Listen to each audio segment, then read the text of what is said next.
Hoy quiero terminar, a cerrar este mini ciclo dentro de la serie donde hablábamos mucho de las finanzas. Recuerdan que en la predicación pasada, antes de Yom Kippur, estábamos viendo que nuestra actitud hacia dinero nos puede o destruir o nos puede prosperar. ¿Recuerdan? ¿Cuántos de ustedes han escuchado esa predicación? Los que no, ya está en la página de la iglesia, pueden buscar y escuchar. Es muy importante que ven todo en secuencia, porque siempre cuando se construye una casa se pone uno sobre otro los conceptos.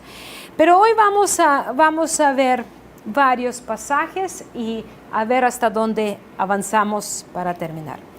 Efesios capítulo 2, versículo 10, un pasaje muy importante, nos dice que porque somos hechura suya, creados en Cristo Jesús para hacer buenas obras, las cuales Dios preparó de antemano para que anduviéramos en ellas. Somos hechura suya. ¿Suya es de quién? Ok. ¿Dónde somos creados? En Cristo Jesús. Entonces, ya estamos hablando de los que están en Cristo Jesús, en el Mesías. ¿Qué significa eso? Ya son los que son redimidos, cuyos pecados pasados son perdonados y los que caminan en la relación, comunión con el Padre. Bendito sea su nombre. ¿Alguien así aquí hay? Amén. Que está en Cristo Jesús, anda. Amén. Gloria a Dios. Bendito es Él. No hay 2 o 3 personas, eso ya me trae gozo. Entonces, donde dice, porque somos hechura suya, la palabra hechura es una palabra griega, la que van a reconocer ustedes, que suena así, poema. Y de allí proviene la palabra poema. Entonces, prácticamente dice que ustedes son poema de Dios. Puedes decirte a tu vecino, decirle, tú eres poema de Dios.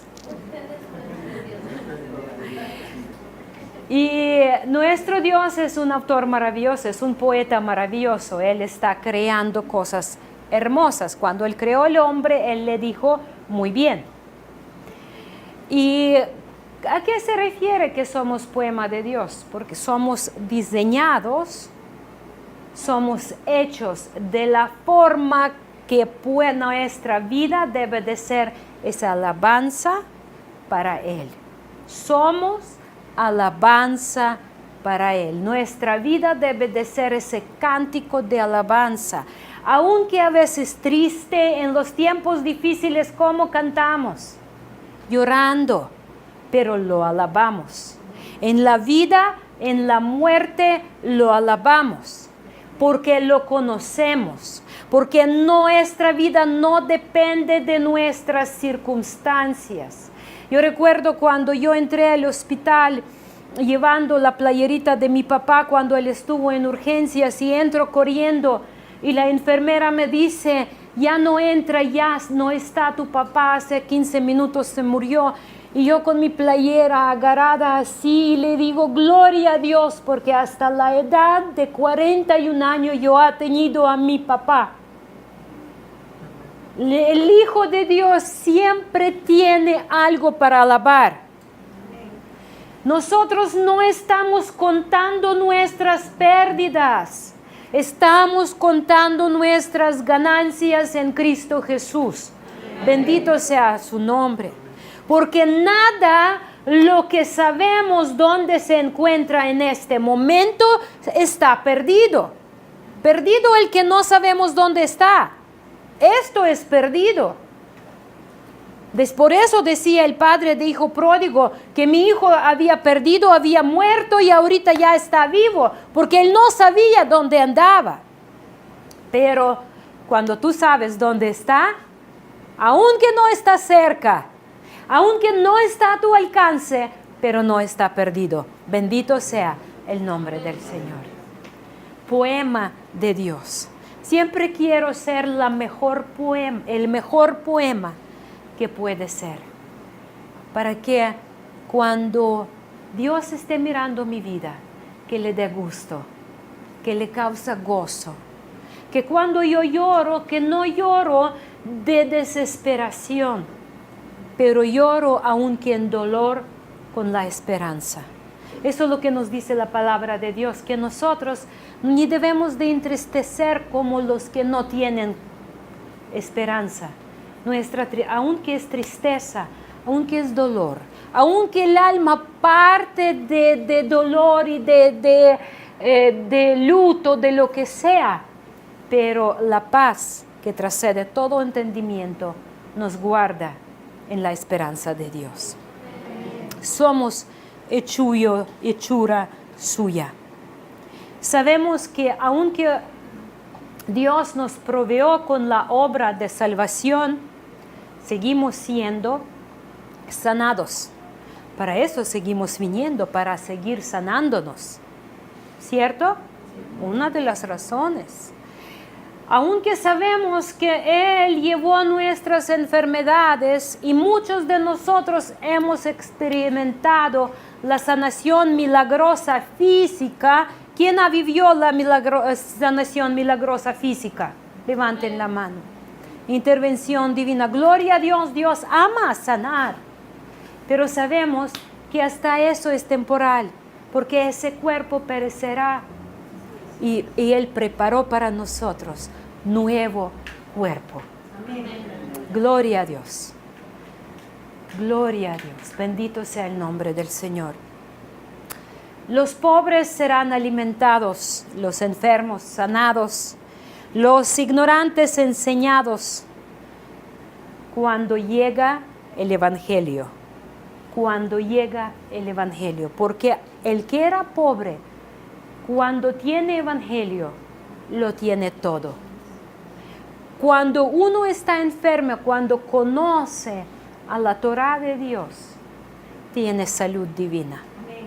Dios está obrando en nosotros de una forma maravillosa, convirtiéndonos en un cántico maravilloso, en un poema, regresándonos al poema original.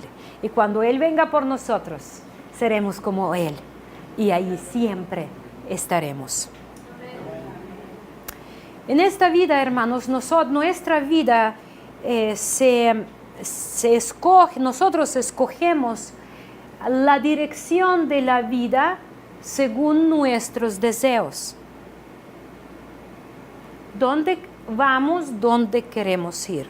Es así. Porque si no queremos, no vamos. ¿Cierto o no? ¿Okay? Yo cuando a veces hablo con mi mamá, y mi mamá, gracias a Dios, ya tiene 77 años, pero siempre ha sido como que muy limitada en sus deseos de viajar. Y a nosotros, como a los hijos, yo a veces le decía, ¿sabe qué, mamá? A mí me da tristeza, no porque usted nunca ha venido a verme en México, pero porque nunca ha querido. Porque nunca ha permitido a usted ese pensamiento, ¿qué tal si me lanzo y me voy? Usted, antes de permitirse ese pensamiento, usted ya contestó la pregunta, no voy porque no puedo, porque ya no estoy en la salud, ya estoy en eso. Y eso yo le dije a mi mamá, le dije, eso es lo que me causa la tristeza cuando pienso. No porque no ha venido, pero porque nunca ha pensado venir. Entonces muchas veces eso es lo que nos sucede, mis hermanos. Eso es lo que no nos permite avanzar en muchas cosas. Porque no tenemos deseos para las cosas correctas, cosas sanas, y tenemos deseos por las cosas enfermas, por las cosas destructivas, por las cosas que lastiman. Eso es lo que decía apóstol Pablo, la lucha de la carne. Lo que no quiero hacer, lo hago, y lo que quiero hacer, no lo hago. ¿Alguien sabe de qué estoy hablando? ¿Ok?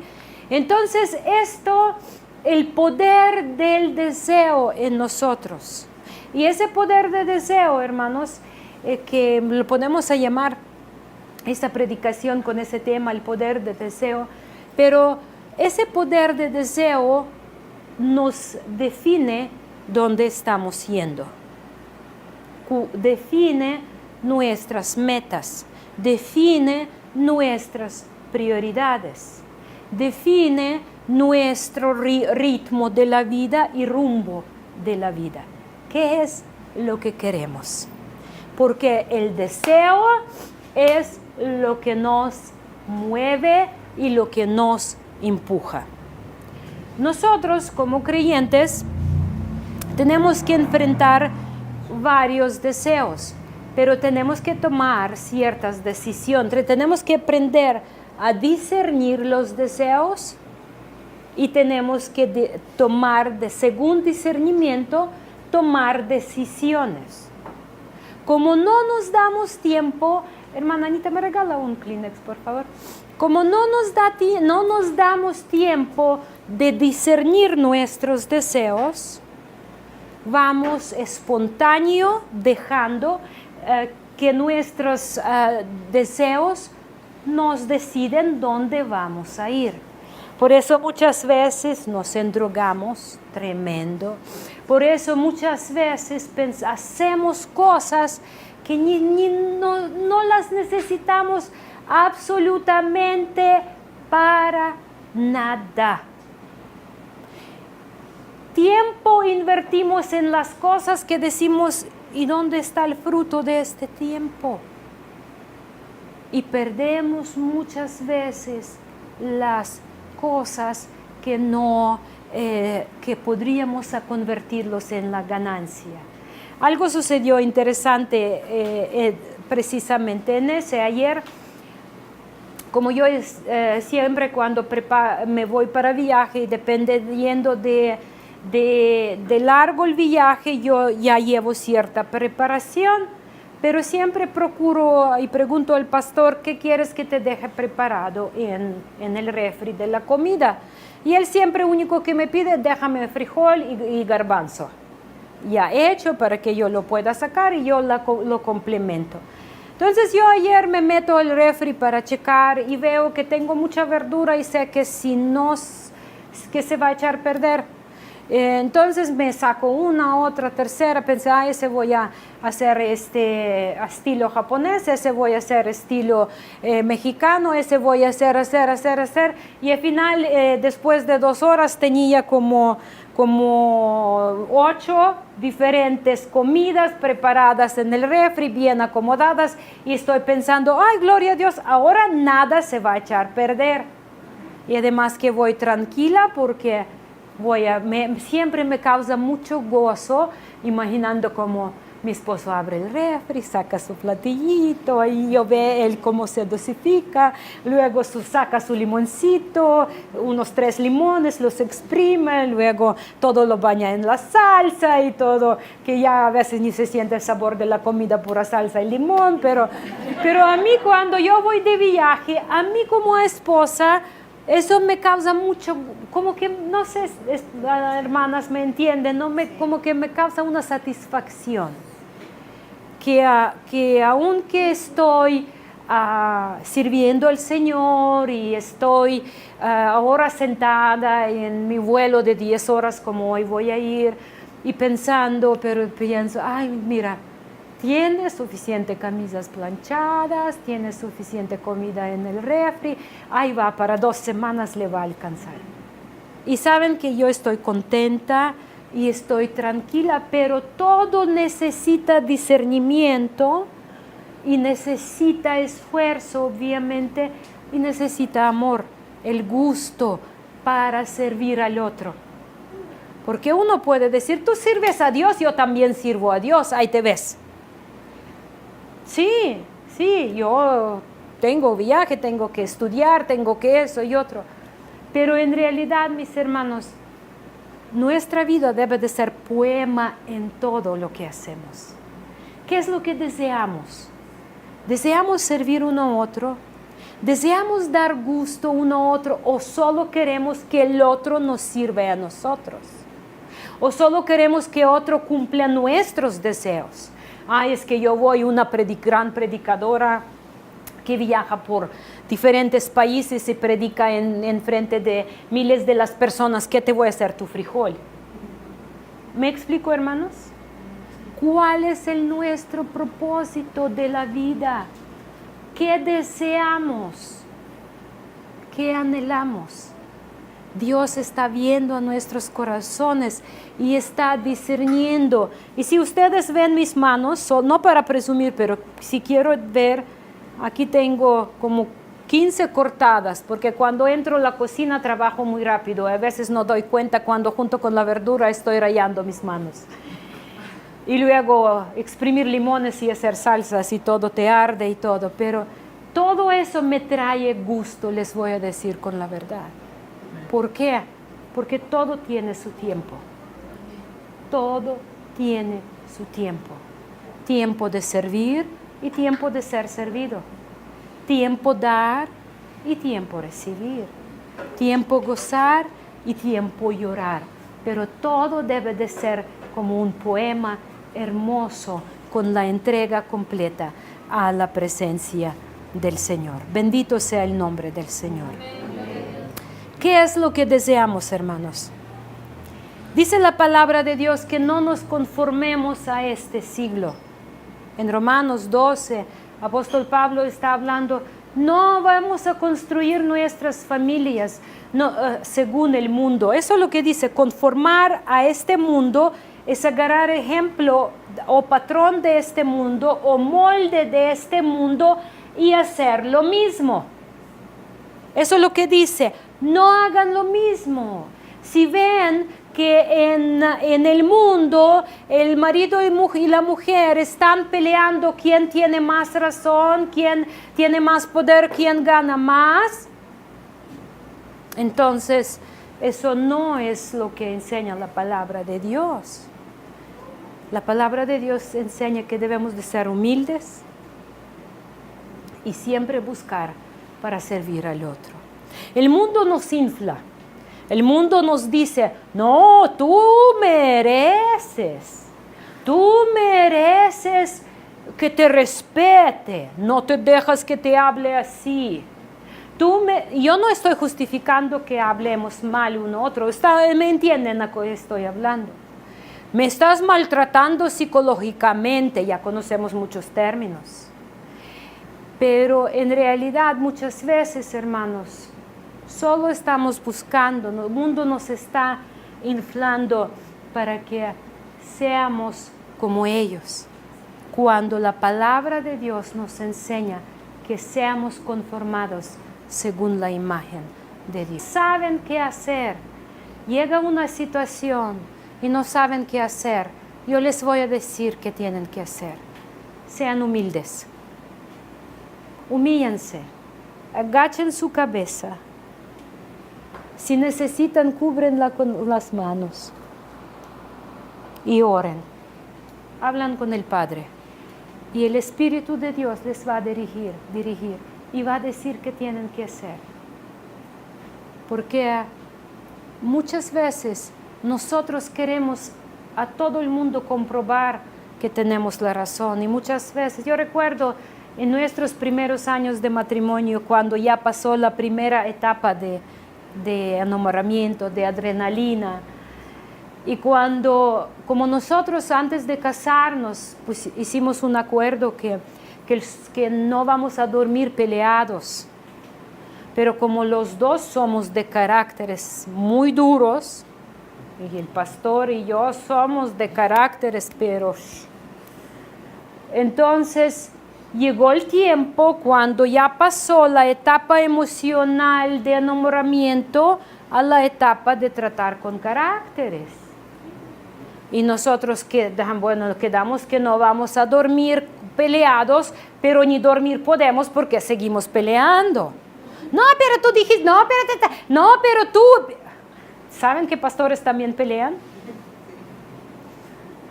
Entonces, en esa etapa, hermanos, cuando los dos con sus, como dos, ¿cómo se llaman esos animales con cuernos? Carneros. Tú sabes. Así los dos. Así.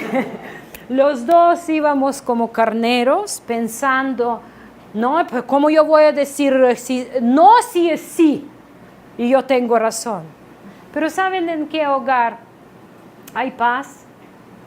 No donde los dos tienen razón, donde los dos dicen, lo siento mucho, me equivoqué. Allí está la paz.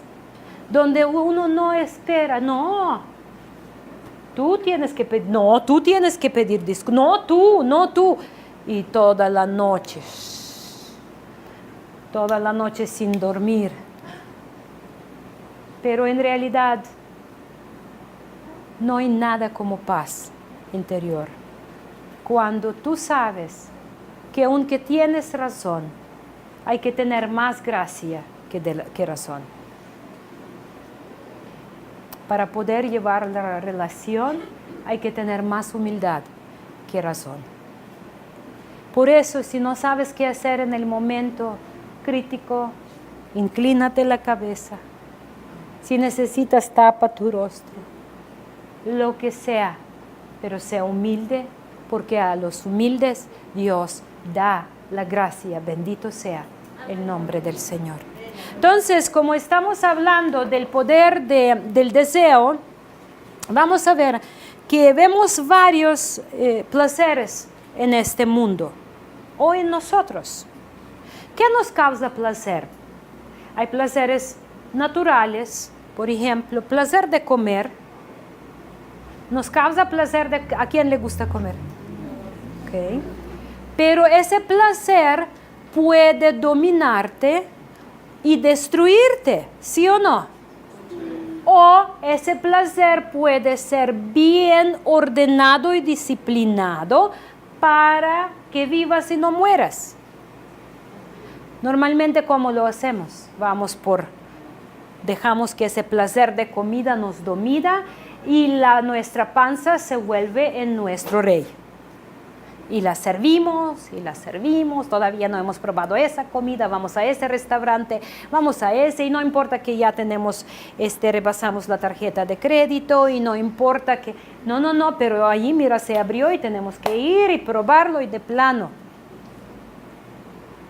Y así nos llevamos, hermanos, servimos al estómago. Luego, el placer sexual. ¿Quién creó el sexo para el hombre? Dios. Entonces, ¿es algo bueno? Pero cuando nos empieza a dominar, ¿qué sucede? Nos lleva a la destrucción. Dios, todo placer le da marcos de existencia. ¿Okay? Placer de comida está dado en la ley de alimentación. Y en la medida, dice, si tú eres glotón, pon el cuchillo en tu garganta para que no comas mucho. Pues, perdón, así dice la palabra de Dios, estoy citando la Biblia. Y nosotros siempre presumimos, somos creyentes, no tomamos, no adulteramos, pero ¿cómo comemos? Y sentamos y no... Yo no estoy hablando que comer mal, me explico, ¿no, hermanos? Y muchas veces gastamos tanto en la comida que ya la dejamos disfrutar, ya se vuelve nada más comer y comer y comer y comer. Pero sí debemos de comer y debemos de disfrutar lo que comemos, pero disfrutar en el espíritu, en el alma y en el cuerpo, cuando lo hacemos sano y correcto. Bendito sea el nombre de... ¿Me explico, hermanos? Ok. Lo mismo con el placer sexual. Dios dio marcos. ¿Cuáles son marcos del placer sexual? Un marido y una mujer viviendo en el orden donde dice que no rechazan, no niegan uno a otro. Así dice la Biblia. Y no inventan dolores de la cabeza y no inventan muchas cosas. No me siento mal y si tú me compras eso, entonces hablamos. Y cosas así los que suceden. Todo eso es perversión del orden de Dios. Todo tiene su orden. ¿Cuál es más placer? Muchos viven solamente por placer adquisitivo, ¿no? ¿Para qué es verdadero poder adquisitivo? según la Biblia. Es poder comprar lo necesario para proveer buena comida, buena calidad de comida, casa y vestido para tu familia. Pero cuando nos empieza a dominar, ¿qué sucede? La raíz de todo mal, el amor al dinero, nos empieza a mover y a mover y a mover. Y nosotros pasamos, nuestro pasatiempo no es leer la Biblia o orar o convivir con nuestro esposo, es de ir al mall buscar promociones. O estar ahorita ya todavía eso nos hicieron más fácil para atrapar. Te entras a Mercado Libre, que no es nada de libre, porque te esclaviza a Amazon, a eBay, a lo que sea, y pasas días y días y días a ver si y encuentras, y haces tu wish book, libro de deseos. Eso marco quiero, y eso quiero, y hasta te dan puntos por quererlo. Ya ganaste tantos puntos, y no sé, otra vez nos están esclavizando. Poder adquisitivo, dice la palabra, si tenemos lo que comer, con qué cubrirnos, con eso vamos a estar satisfechos. Yo no estoy diciendo que debemos de vivir en la pobreza. ¿Sí me explican, hermano? ¿Me explico, hermano? Que los placeres que hay no deben de ser nuestros dueños. De hecho, la palabra de Dios dice muy clara, todo me es lícito, cuando hablamos no de pecado, pero de placeres naturales, pero nada me tiene que dominar. ¿Cuántos de nosotros somos dominados por cosas de este mundo? Por otra persona, placer de ser amado, pero luego queremos idolatrar. Luego buscamos para que nos idolatran también, y cuando no, pues allí sentimos las víctimas de todo. Entonces, mis hermanos, esos placeres que Dios nos da, porque a Dios le gusta que estemos contentos, pero nada debe de dominarnos. El problema cuando nos empieza a dominar son placeres inmediatos e intensos. Lo quiero aquí, ahora, en este momento, y como yo lo quiero, y no me importa. Allí vienen problemas entre marido y mujer, cuando marido de veras no entiende que de repente esposa puede estar enferma o no en los días correctos para tener relación personal, pero allí suceden muchas violaciones en este mundo y en los hogares. Luego, cuando el placer de la comida, cuando por la comida también se mata, porque quiero aquí y ahora. Entonces tenemos que entender que la vida de un discípulo debe de ser disciplinada para que los placeres no nos dominan, para que nos sirvan a nosotros y no viceversa, para que nosotros no los sirvamos. Conozco a la gente que dicen, amo a Dios, pero no puedo hacer nada, me gustan mujeres, o me gustan varones, o me gustan, no quiero tener placer, y muchos que tienen inclinaciones homosexuales, o nada más los que tienen inclinaciones a muchas mujeres, o mujeres les gusta tener muchos varones. Y nosotros decimos, no, es que lo quiero, que no puedo hacer nada porque quiero. Todo se puede someter al orden de Dios cuando uno tiene temor de Él. ¿Cuántos tienen temor de Dios? Amén. Entonces, ese temor es el principio de la sabiduría para que nuestra vida esté en el orden.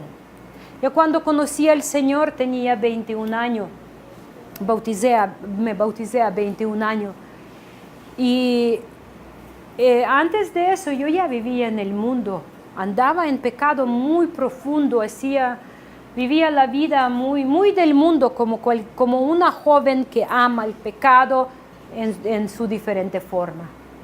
Cuando me convertí al Señor, a 21 años, hasta que llegó Luis en mi vida, ningún varón jamás ha tocado mi mano. No hablo de otras cosas. Mi mano. Yo tenía esa muralla a mi alrededor y nadie pudo acercarme, porque yo ya sabía qué es estar en el mundo, yo ya sabía qué es vivir en el pecado sexual, yo sabía qué es practicar cosas inmundas. Y cuando me entregué al Señor, yo le dije, Señor, no quiero tener novios, no quiero tener ninguna relación hasta que llegue a mi vida el varón que tú me preparaste como mi marido. Jamás, hasta el momento que llegó Luis, cuando yo fui a recibirlo en el aeropuerto, 3 o 4 días antes de nuestra boda, él salió y me agarró la mano. Jamás hasta este momento algún varón ha tocado mi mano. Porque cuando Dios llega a tu vida, Él hace transformación radical. Yo no creo en cosas leves, mis hermanos. Perdónenme, pero o sí o no. Es así. O sí o no. No podemos jugar. No podemos jugar porque no sabemos en qué momento viene por nosotros. O viene personal o viene por su congregación, por su pueblo.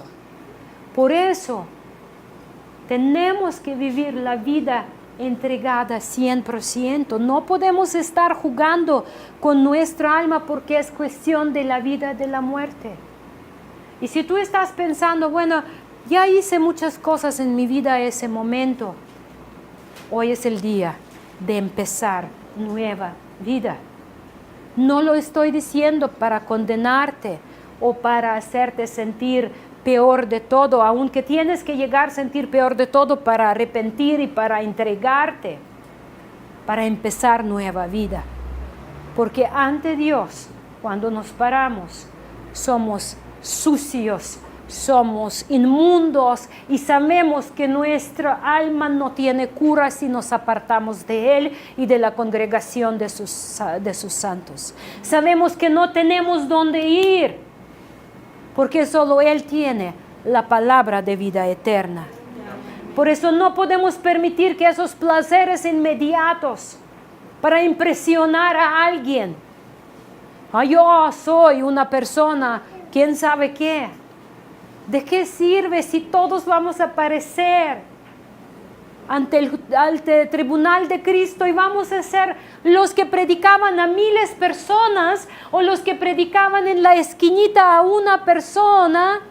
Todos vamos a parecer iguales ante el trono de Dios, porque Dios ve intenciones de nuestro corazón.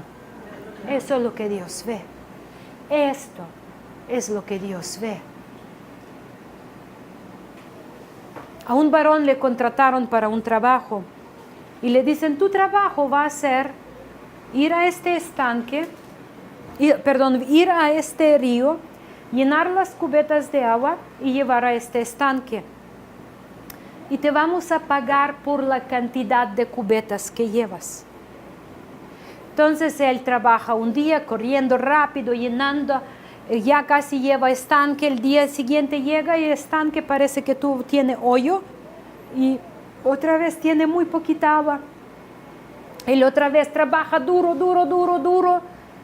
lleva y ve que estanque otra vez se vació. Así trabajando varios días y se desesperó y va con el dueño y dice, me voy a renunciar.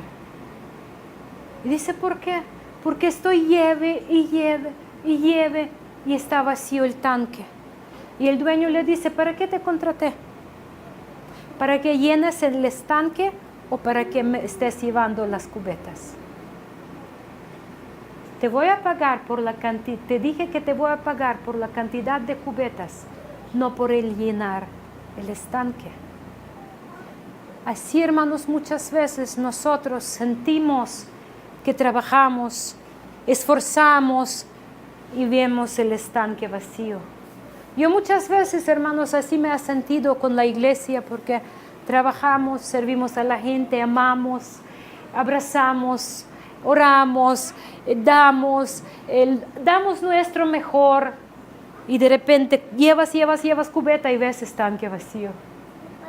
Y piensas, ay Señor, pero en realidad el estanque llena Dios mismo. Nuestro trabajo, ser fieles en llevar la palabra de Dios. Tal vez en tu vida estás pensando, estoy predique y predique a mis hijos y dónde están. Estoy predique y predique a mis vecinos y dónde están.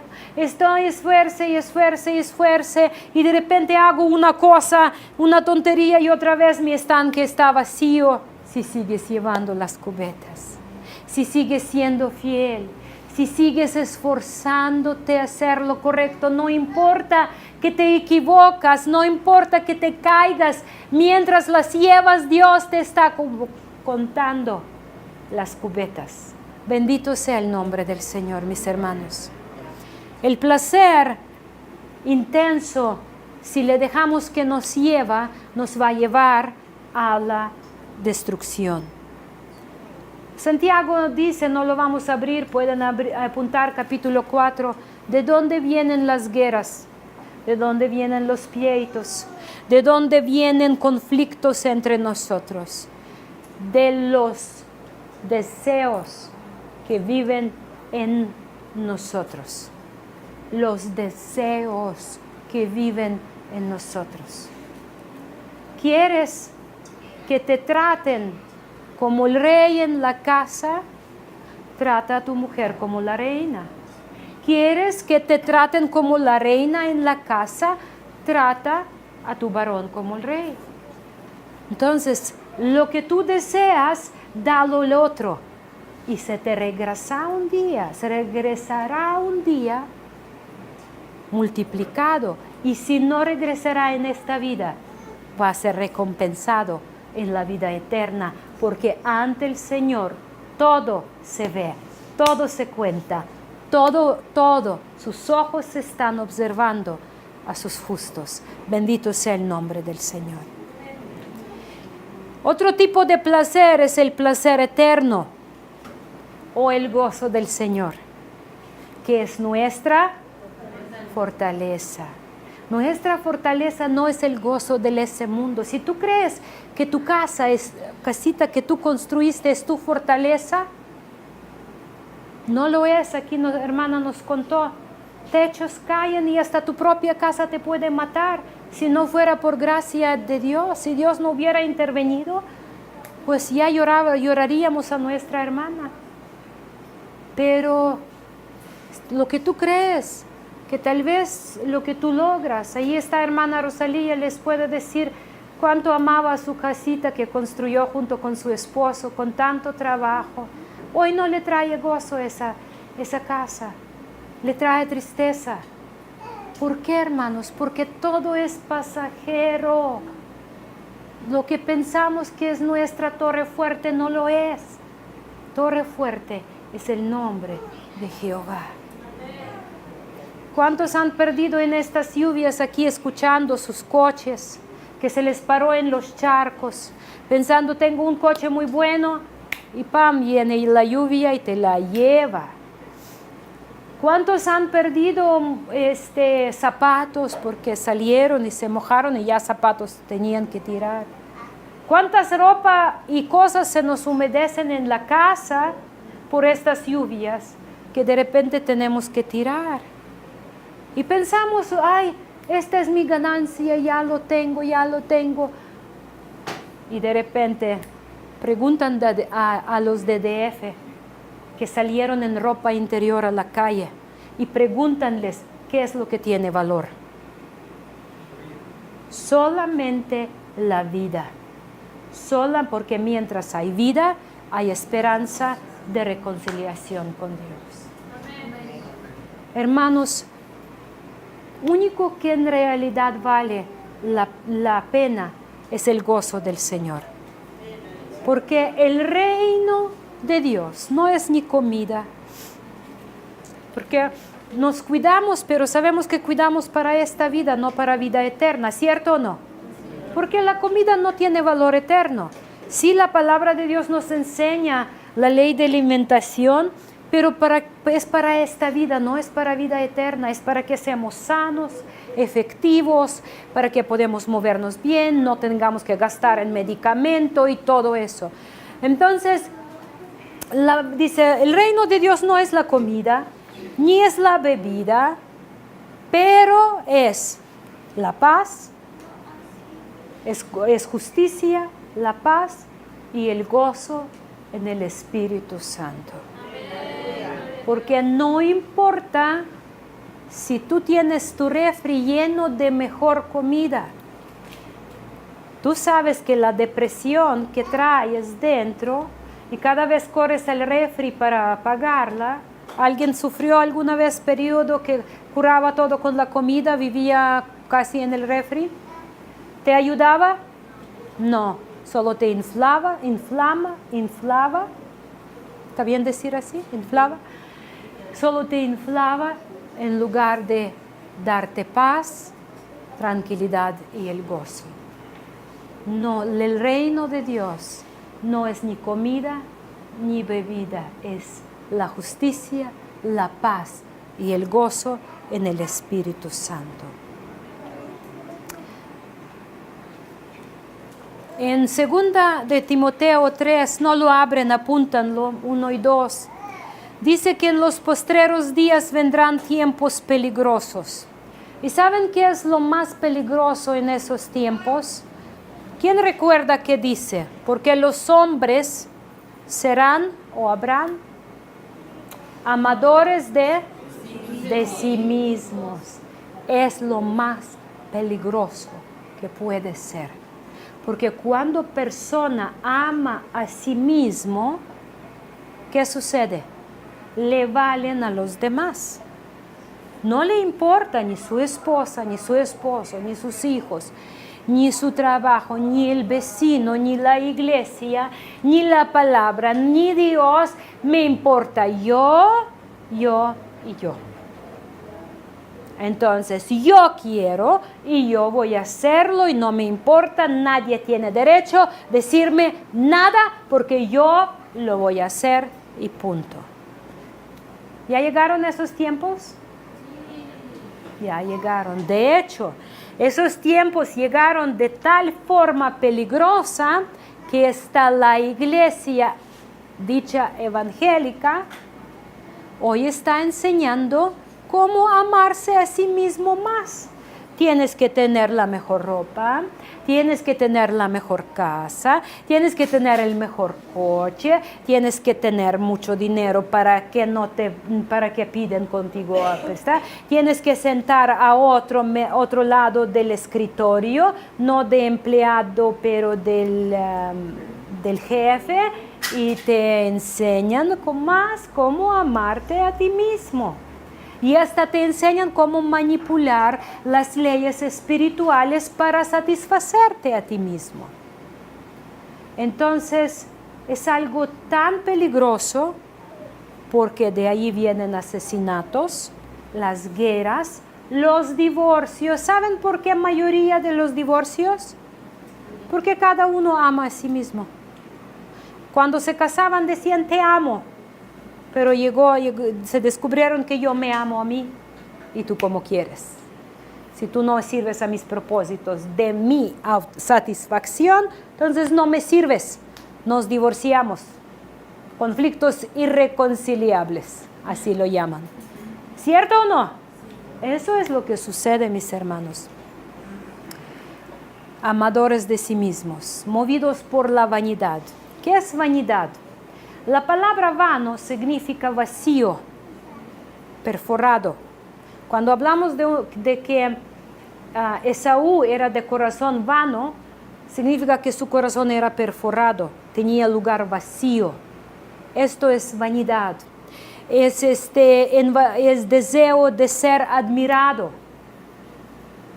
¿Cuántos de nosotros nos gusta que admiran? Ay, qué bonito te ves. Y está bien a decir, pero buscarlo. ¿Sí me explico, hermanos? Está bien decir a un otro qué bonito te ves. Pero cuando nosotros somos movidos por esos propósitos, eso es el problema. Nosotros con Pastor de repente vemos la voz de Ucrania, los que cantan, el concurso de voz. Y muchos jóvenes dicen, cuando les preguntan para qué viniste, para mostrar a todo el mundo que valgo la pena, que yo también puedo. No sé si en mexicano a vos así también dicen, pero digo, pues, ¿qué? ¿Y qué? ¿Qué te vas a probar a todo el mundo? ¿Para qué? Que este mundo te va a de comer, te va a dar de comer, te va a vestir, te va a amar, te va a consolar cuando lo necesitas, va a curar tus heridas. Claro que no. Entonces, esta vanidad, hermanos, traemos todos en nuestro corazón. Y si vamos a ser sinceros, todos estábamos allí, ¿cierto o no? Para que vean, para que conozcan, te voy a comprobar, te voy a mostrar. ¿Para qué? Vive la vida, disfrútala en el gozo del Señor. Y aunque todo el mundo no te reconozca, que tu corazón sea uno con el Señor. Y es único que la necesitas para ser cumplido y contento. Bendito es el nombre del Señor. La palabra vanidad aparece 75 veces en la Biblia. Es un pecado muy conocido, por decir. Y se usa como adjetivo de la naturaleza humana. Somos vanos, buscamos vanagloria. Y muchas veces, para que descubramos nuestra vanidad, tenemos que pasar humillaciones. Porque si todo va bien y todos nos aplauden y todos dicen, bien hecho, nosotros inflamos. Pero cuando llega el momento donde no te reconocen, donde te regañan en frente de los demás, donde te piden cuentas en frente de los demás, y muchas veces es chistoso porque aquí en la iglesia a veces observo cuando pastor dice algo, ¿dónde está su tarea? ¿Dónde está tu tarea en la universidad? Y veo que algunos, ¿cómo se llaman? Nostrils. ¿Ah?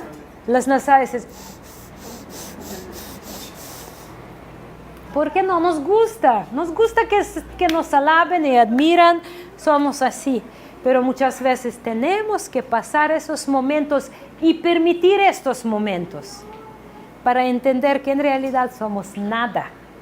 Todos. No es que uno es más, consideramos otro más grande que nosotros, pero en realidad todos somos polvo. Y único valioso que hay en nosotros es la imagen de Dios. Bendito sea el nombre del Señor.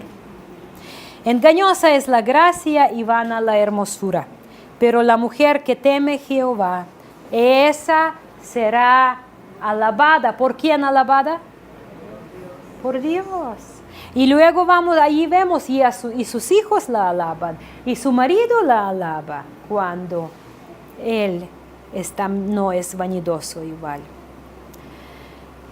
Para no seguir mucho, para llegar a la conclusión, mis hermanos, Eclesiastés 2:1, experiencia de Salomón, que él dice, dije yo en mi corazón, vamos ahora, te probaré con el placer. Dice, voy a probar mi corazón con el placer. Gozarás de lo bueno. Pero he aquí, eso también era vanidad. Yo cuando era adolescente y mi mamá nos compartía la palabra de Dios y siempre oraba. Y ella oraba mucho que tanto ayunaba que yo recuerdo que ella más ayunaba que comía. Porque somos 5, ninguno servíamos a Dios. Como yo era la peor de todos, a mí me encantaba pecado, por mí mi mamá ayunaba más de todos. Entonces yo era la primera que llegué a conocer me entregué al Señor. Pero yo recuerdo cuánto mi mamá ayunaba. Nos cocinaba, nos hacía toda la comida del día 3 veces. Y por días no comía. Y oraba, y oraba, y oraba, y oraba. Ahora, mayoría, ya no solo de hijos, pero de nietos, servimos al Señor. Somos varios pastores, ministros, y somos maestros de la palabra de Dios. Pero yo recuerdo cuando yo era adolescente y decía, no le decía a mi mamá, le siempre daba avión porque yo tenía temor de Dios así escondido en mi corazón. Entonces pensaba, no, mamá, déjame disfrutar mi juventud, hago lo que quiero, me caso y luego, ya como conseguí todo lo que quería en esa vida y probé todo lo que quería, voy a servir al Señor. ¿Dónde está? No estaba. Así jóvenes muchas veces pensamos, porque pensamos que la vida con Dios es aburrida. Mira, nada es aburrido, nada de aburrido. Cuando te entregas radical con todo, no es nada aburrido. Entonces, pero mi mamá oraba y me decía, hija, recuerda, y yo me enojaba, pero le daba avión de todos modos porque la amaba y la respetaba. Pero llegó el momento cuando sus oraciones llenaron la medida, yo creo que la que Dios puso enfrente, y empezamos a convertir uno tras otro. Y así como amábamos el pecado, yo amaba el pecado, yo era mucho de fiesta. Yo un día presumíamos que ya estamos tomando 25 días seguidos. Ay, nos faltan 5 días para un mes. Y pensaba y presumíamos como era algo tan grande que cumplimos. Porque el pecado te bloquea la mente. Gloria a Dios, desde el momento que yo me convertí al Señor, yo jamás me he emborrachado. ¿Por qué? Porque porque eso es lo que te pervierte, dice la palabra. Entonces, a lo que voy, hermanos, los deseos, si no los giramos hacia Dios, conocer el corazón de Dios y seguirlo, jamás vamos a poder deshacernos de la vanidad. Entonces la palabra de Dios nos dice que hasta eso es vanidad. No nos va a satisfacer. Dice el mismo Eclesiastés 11:10, quita pues de tu corazón el enojo y aparta de tu carne el mal, porque la adolescencia y la juventud son vanidad. Son vanidad. Podemos seguir mucho más, pero solo quiero terminar dándoles unos consejos muy prácticos. Cómo manejar su vanidad que no les domina.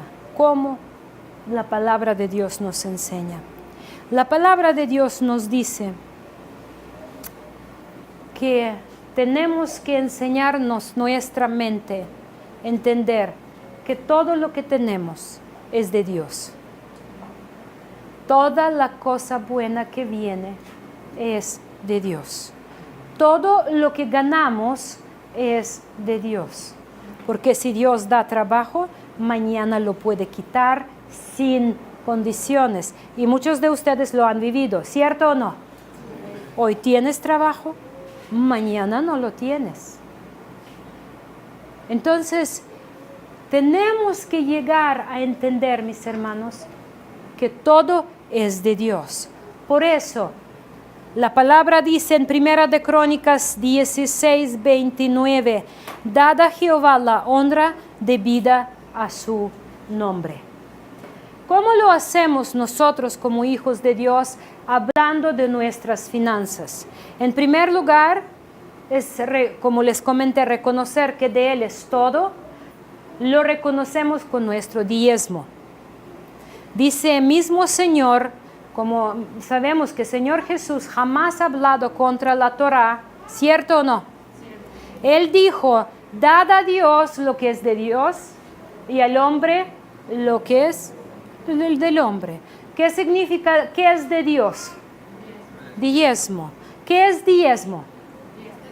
10% de lo que estamos ganando. Si es tu quincena, si es tu propina, si es tu premio, si es tu honorario, si es tu cualquier cosa que tú ganas o que llega a tus manos, 10% Dios lo considera como el suyo. No lo considera hombre, no lo considera la iglesia, lo considera Dios. Es mío. Por eso dice la palabra, dale a Dios lo que es de Dios.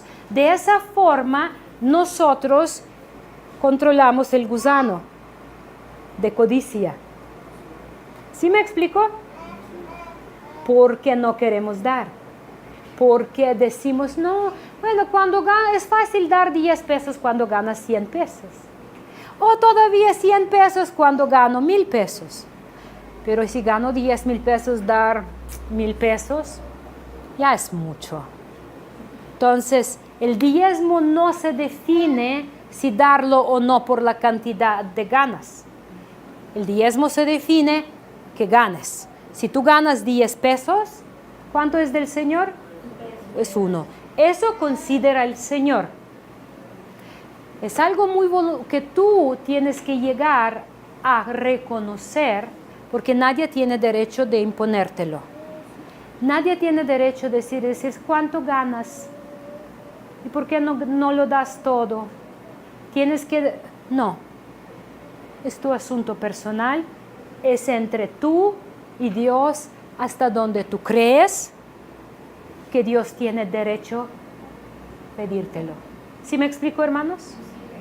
Por eso en esa congregación jamás hemos pedido cuentas por sus diezmos. Solo enseñamos principios bíblicos. Además, como aquí en México hay una falta de enseñanza sobre manejo correcto de dinero como consideramos nosotros, que todo diezmo va directo a los pastores en mayoría de la iglesia aquí en Latina, en esa congregación no, todo entra al almacén de la congregación para cubrir los gastos de la congregación. Si un día la congregación va a ser suficiente para ofrecer un sueldo al pastor, eso sería perfecto, gloria a Dios. Pero jamás el pastor va a poner en esta congregación la mano sobre su diezmo y decir que es mío, porque la palabra de Dios eso no enseña, no es bíblico. Digno, dice el que trabaja, es digno de recibir, pero no agarrar el diezmo. La congregación, y un día cuando llegamos más allá, vamos a definir y sentar a ver cuánto vamos a ofrecer al pastor por lo que está haciendo. Por el momento lo que entra solo es suficiente para cubrir los gastos de manejo mensual de la congregación. ¿Sí me explico, hermanos? Jamás tiene derecho pastor decir, ¿cuánto entró de diezmo? Eso todo es mío. Eso no es bíblico, no lo es. Entonces, pero nosotros, como personas, de hecho, pastor y yo igual estamos diezmando, siempre hemos diezmado de lo que estamos ganando. Entonces, es algo con que manejamos la codicia, vanidad, reconociendo. Yo voy con eso, es principio bíblico de quitar la raíz de todo el mal, que es amor al dinero. ¿Cuál es? ¿Con qué lo podemos controlar? Con el diezmo. ¿Por qué? Porque ahí aprendemos, con diezmo reconocemos, todo lo que yo gano es del Señor. Dale a Dios todo lo que es Dios. A diezmo daban mucho antes de la Torá. de que Torah fue entregada. Lo vemos que lo estaba dando Abraham a Melquisedec. Estamos viendo que lo estaba dando Jacob, un compromiso con Dios de dar diezmo. ¿Por qué? Porque todas las personas que caminaban con el Señor, ellos conocían la Torah de memoria en su corazón. Ellos conocían sus principios bíblicos antes de que eran escritos por Moisés. Entonces estamos viendo, ustedes pueden apuntar para su estudio Génesis 14, 18, 20, Génesis 28, 20, 22, ahí está enseñando los ejemplos de diezmo antes de la que Torah estaba escrita por Moisés. 10%, dice el Señor, es mío. Más adelante Él está culpando al pueblo de Israel por robarle sus diezmos. Dice, si es mío y ustedes no me lo están dando, me lo están robando. Entonces eso lo dejo, hermanos, para que Espíritu les habla, porque de ninguna manera quiero que sean manipulados en temor, en aterrorizarlos. Es la palabra de Dios. Ustedes la investigan y toman sus decisiones. Diezmo. Luego tenemos ofrendas. ¿Qué es ofrenda? Ofrenda es lo que se da de la abundancia de nuestro corazón. Si diezmos son 10% de Dios, que son no negociables en los ojos de Dios. Ofrenda es lo que da por, como decimos, me nace. Porque yo quiero dar, porque yo considero que quiero dar. Luego hay sacrificios. ¿Qué son sacrificios? Sacrificios es lo que yo necesito, pero alguien lo necesita más en este momento. Por ejemplo, yo estaba juntando para mis zapatos porque ya necesito nuevos zapatos, pero mi vecino se le quemó la casa y no tiene dónde dormir, y todos los vecinos se están juntando o en la iglesia se está recolectando para ayudar. Entonces yo pienso, bueno, mis zapatos aguantan 2 meses más, mientras yo junto, mi vecino necesita más ahora. Y el cuarto es limosna. Desafortunadamente muchas veces en la iglesia damos como limosnamos, que es una mentalidad muy equivocada. Limosna es lo que tú das porque alguien conmovió tu corazón. En la calle o algún hermanito, se te conmovió tu corazón. Viste necesidad y dijiste, aquí tienes. Y eso es limosna. Pero en la iglesia no es propina, porque muchas veces queremos darlo como propina. Es diezmo, es ofrenda, es sacrificio en casos cuando necesitamos apoyar a un hermano. Les dejo estudiar un poquito más. Más adelante vamos a hacer un taller práctico para todos los que quieren aprender cómo prácticamente dividir sus diezmos, sus ingresos, digo. Lo vamos a hacer de forma con cómo sacar las cuentas, cómo dividir los gastos. Vamos a organizar un taller. Pero por el momento, hermanos, con eso los dejo. Los dejo para que sean sinceros y honestos, mirando si no hay vanidad en su corazón. Porque la vanidad es lo que nos lleva a las cosas vanas. Vamos a ser íntegros y que Dios los bendiga. Shalom. Amén.